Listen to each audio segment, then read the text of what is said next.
So once again, we learned that Freud is a terrible, terrible person to look at. Cheers for knowledge. to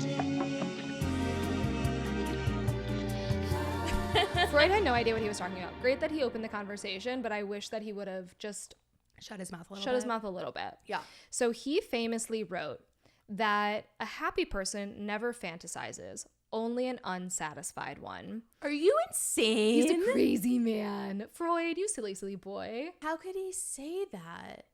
That like contradicts so many like of his dream. Okay, whatever. Well, so research says otherwise. According to Psychology Today, people with more active and more satisfying sex lives report more frequent sexual fantasies that reflect the type of sexual experience they're already having. In contrast, people who suffer from sexual difficulties are people who fantasize less often. The current clinical view considers fantasies as an integral part of a healthy sexual relationship, personal sexuality, and it indicates that minimal fantasizing is one of the key makers or the key determiners of a low sexual desire.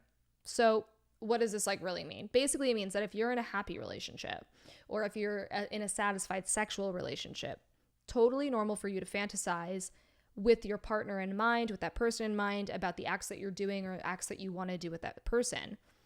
But here's how you can tell if you're in an unhappy relationship subconsciously.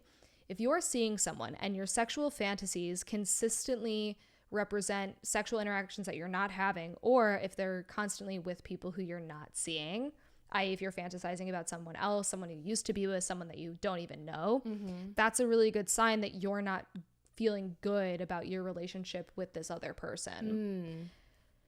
So it's more about the content of the fantasies rather than the frequency of the fantasies. Right, rather than just like fantasizing at all. Exactly. That indicates whether or not you're satisfied. Yeah. Well, time and time again, we see each study is like fantasizing and exploring sexuality is just like, and communication makes a happy relationship. Exactly.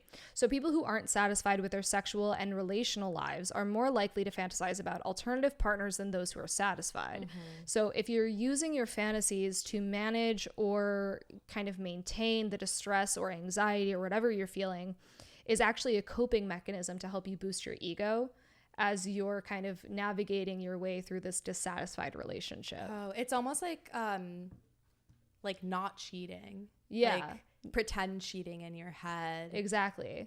Your body is giving you a warning sign. Listen to your body. Exactly. So the TLDR is it's totally normal to fantasize in a relationship.